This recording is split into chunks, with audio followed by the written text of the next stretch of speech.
If you were ever interested in a tale about regional magic, then the movie Spell is for you. Best described by one of the characters as an Afro Appalachian cult film, Spell is a movie that not only entices, but disturbs.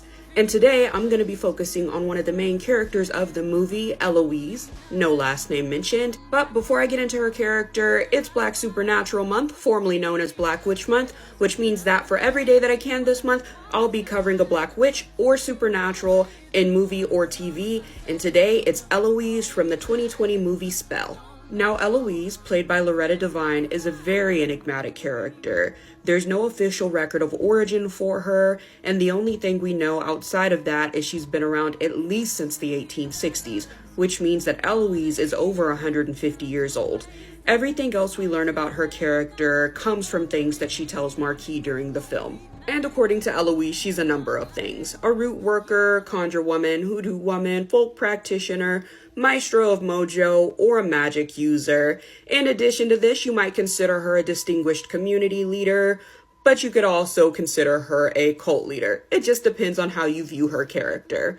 One thing we should really take away about Miss Eloise's character, though, is that she's extremely powerful and is not one to be messed with, because Eloise has the ability to use a lot of different magics from a lot of different systems. And I guess that's the beauty of being in Appalachia, which is a culturally rich area. Now I'm going to get into some of the things that we see her do in TV, which makes her one of the most interesting people that I've covered this month so far. So in just about 90 minutes of screen time, I clocked no less than 12 feats from Eloise. Some that are very familiar based on other TV shows that I've watched, some not so much. But in that time, we got to see her use the powder or dust. Like I said, I intentionally did not look that up because I figured it was not my business. The second feat we see is the bookity, which I thought was the most interesting part of the movie and probably the creepiest. We also got to see animal sacrifice, which she uses to feed the bookity and restore whatever ailments are harming her community. She can also read bones, which is something we've seen a lot in different shows like American Horror Story, also in Eve's Bayou. On top of that, we see her do spell work. She creates wards using the salt, presumably. Also, she appears to have some version of immortality. Where she gets it from, I don't know, but based on the fact that she's been around since 1860s, we know that she at least has some form of it. She can heal the sick, ailing, or broken.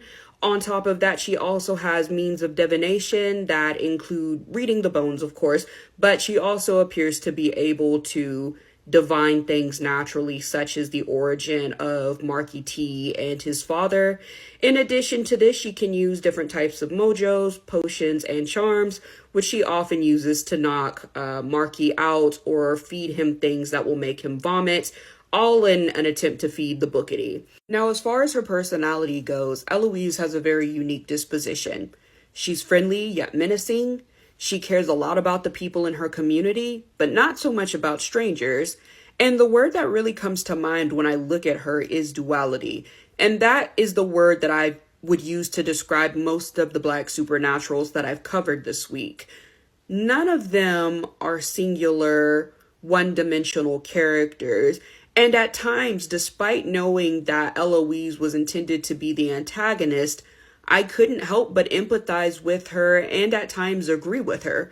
For instance, she was keenly aware of the fact that Marquis was part of her same community, magically. She knew he was a root worker and had very strong magics, and he suppressed them in lieu of a better life, basically, in the city. And this is something that irritated her because Marquis really was no better than Eloise. He was just richer and had more money. And so Eloise's behavior towards him was still hospitable, considering the conditions. And yet she couldn't stand him, right? But I could see rightfully so, because he did think he was better than her. And I don't know anybody who would come across somebody like that and not feel a similar way. But let me know if you've seen the movie Spell. I think it's one that was complicated for me, not in the magical feats, but in the dynamics between Eloise and Marquis and the ending, which was a bit interesting. no spoilers there. And if you guys like the movie, please let me know in the comments. If not, let me know your thoughts on the film. And I hope to see you guys in my next video.